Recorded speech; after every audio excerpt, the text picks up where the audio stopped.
The late Babs and Izzy Asper were visionaries. They were leaders. Babs and Izzy motivated our community and inspired their own children to make a difference. The impact of the Asper family is profound, too far-reaching to describe completely in one video. Through the Asper Foundation and their own personal foundations, David, Gail, and Leonard Asper and their spouses change lives. Not just with dollars, but with their willingness to roll up their sleeves and lead. The Asper family enhances life in the Jewish community and beyond, making a difference for people of all backgrounds.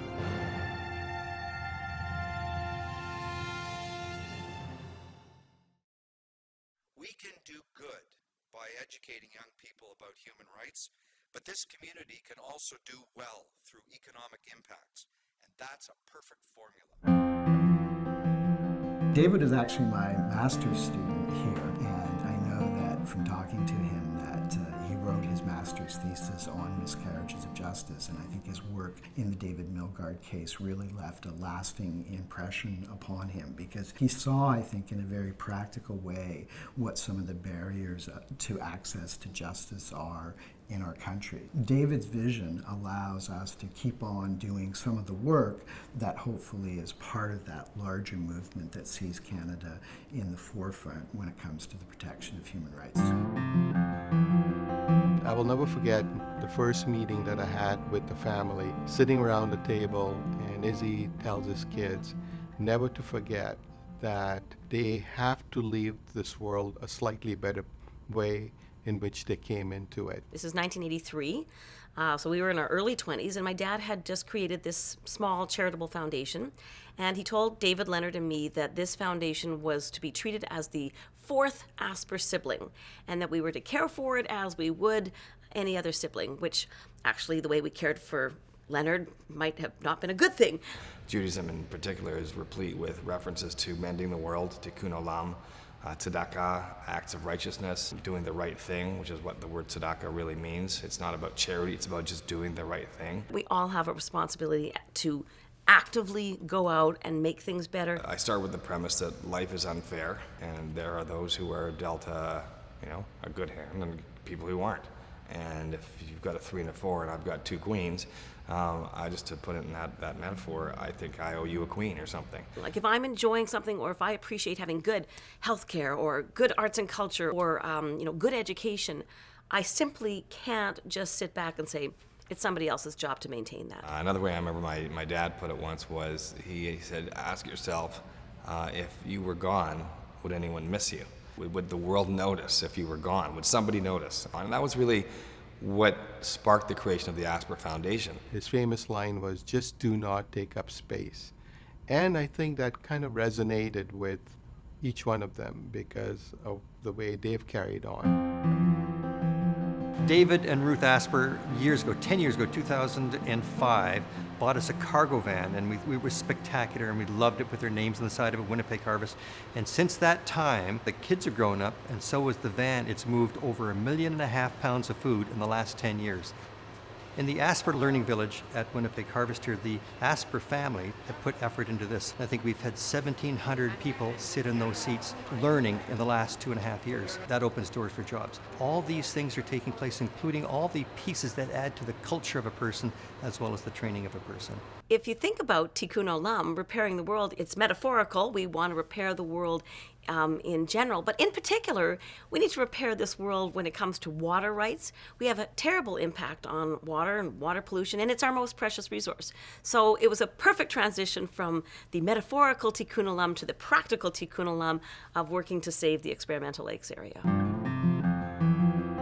About 12 years ago, Izzy Asper noticed an ad for Passover assistance in our community and decided he needed to tackle Jewish poverty, and funded this Asper Helping Hand interest-free loan program as one option of addressing Jewish poverty. Subsequently, David and Ruth Asper have also added to the fund through their fund at the Jewish Foundation of Manitoba. To date, we've given out over 160 loans in that 12-year period, totaling over $600,000. I really believe in the importance of theater and storytelling and the important role that the Manitoba Theatre Centre and all of our theatres play in enriching our community in Manitoba. Gail's involvement and support in the arts in Winnipeg and Manitoba actually is really extensive. It includes RMTC and the RWB, and she embraces new projects like Culture Days, Prairie Theatre Exchange, the Folk Festival, the Fringe, and the list is quite long. It's actually a page and a half. I looked at it the other day. And now to have her down in Ottawa, the National Arts Centre, as chair of the National Arts Centre Foundation, is really something. You know, for us as Winnipeggers, we're so proud of her, and they're lucky to have her. You know, I think that if I hadn't had my experience with fundraising with MTC, I know it wouldn't have been possible to do the Human Rights Museum campaign. One of the key initiatives in the Asper Foundation is the Human Rights and Holocaust Studies program. From 1997 to 2015, more than 13,000 young Canadians experienced an educational journey about racism and intolerance, culminating in a powerful trip to the United States Holocaust Memorial Museum in Washington, D.C. With the opening of the Canadian Museum for Human Rights in September of 2014, the foundation will now bring students to Winnipeg as part of their journey. The museum was Izzy Asper's dream, an architectural wonder and a beacon of tolerance. After Izzy passed away, the rest of the family took hold of the project, with Gail leading the fundraising charge.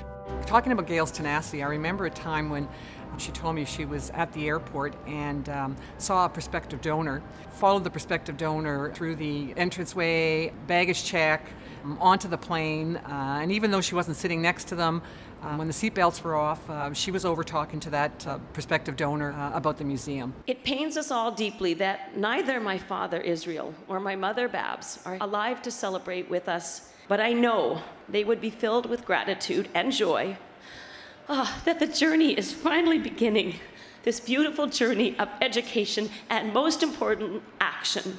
I just think of the impact tens of thousands of kids can have if they come through that museum and they can learn to not be bystanders. And you know, whether you're a bystander on the playground or a bystander on the battlefield, that's how genocides happen. So you have to learn it early. And I'm really hopeful that the Human Rights Museum can play a really important role in that.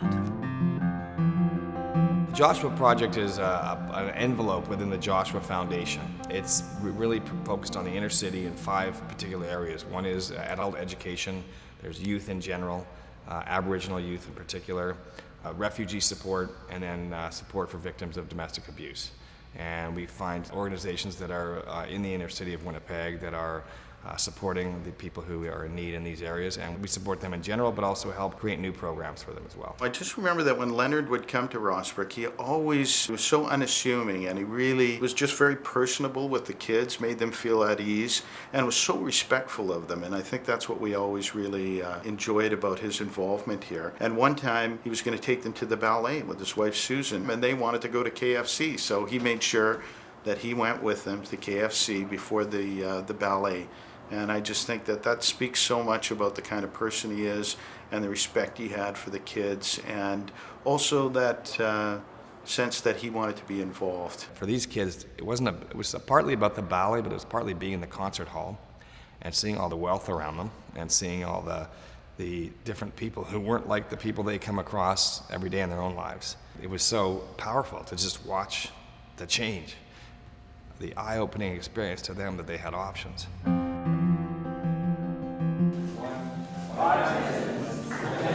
The David Asper Football Center, there's nothing like it in this country. Literally nothing like it in this country. This is the single best team sports situation in all of Canada, and we're very proud that we get to live in it. And all of this is because of a great vision that a great man had, and that vision and that passion that is David Asper. So we worked long and hard to advocate for the new stadium, and it's all these little dots that just came together. I mean, you walk through it, it's unbelievable.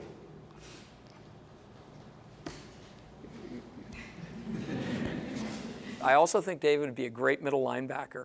He's the kind of guy that you would send on a blitz. He would steamroll over a blocker. He would persevere. He would be relentless. He would get the job done. I'm going to have to disagree with Coach Dobie on that one. I think he'd be a better will linebacker. Work beside me, kind of blitz him off the edge, save him from the contact. He's got a pretty face, so save them from the soup. No team can win without passion. It's the single most important ingredient. David brought that to this community. He brought it to our university and our campus. He brought it to our city and our province with the stadium. And we're very honored that we're part of that. David has also demonstrated a passion for the improvement of healthcare in Manitoba. With state-of-the-art equipment and leading personnel, the David and Ruth Asper Research Center at the Pan Am Clinic studies muscle, bone, and joint conditions. As with all Asper family projects, the goal of the center is to improve quality of life. Leonard Asper's inspiration on the Simpkin Center campaign was extremely significant. I was very flattered to work with Leonard, and when I ran into a problem with potential contributors, Leonard had no problem assisting me and invariably being successful. So he really made me look good. Leonard stepped forward to lead 2 capital campaigns. Millions of dollars were raised to open the Simpkin Center. In the Jewish community, there was this big gap known as the Sharon home, and it had just not been addressed for many, many years. It wasn't necessarily my idea to build a new one. I think we all in the community realized we needed to, but it had to get done. Babs and Izzy Asper were passionate Zionists and advocates for the state and the people of Israel. It's a love they passed on to David, Gail, and Leonard.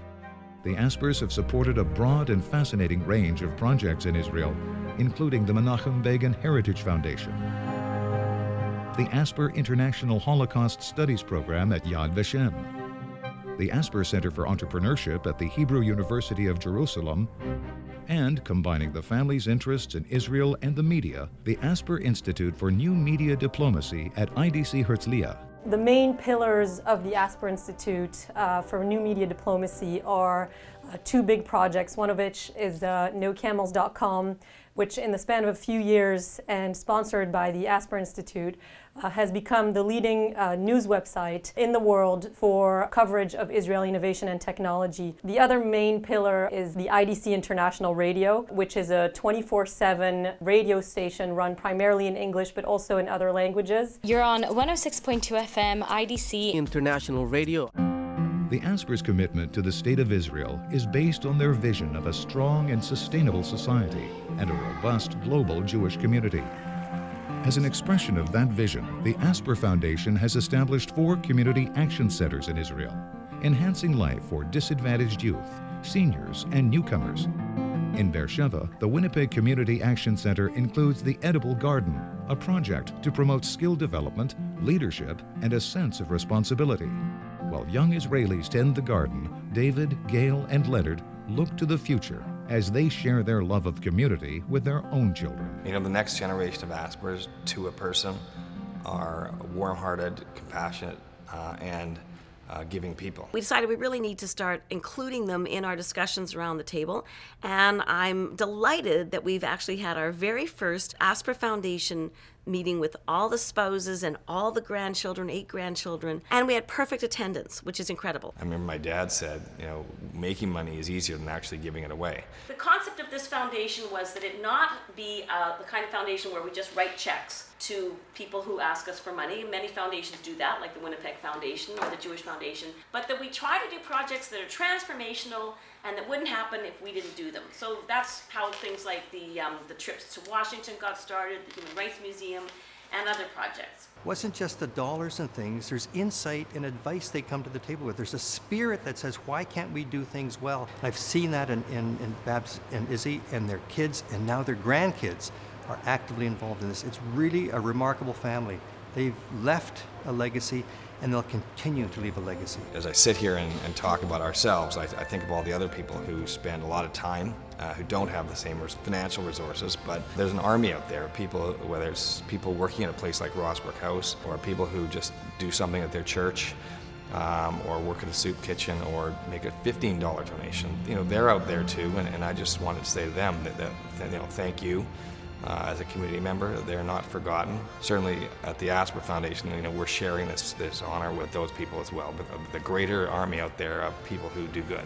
You know, as Kennedy said, and I'm sure oft repeated somebody else's quote, but all those ripples do create a wave, and your little ripple matters.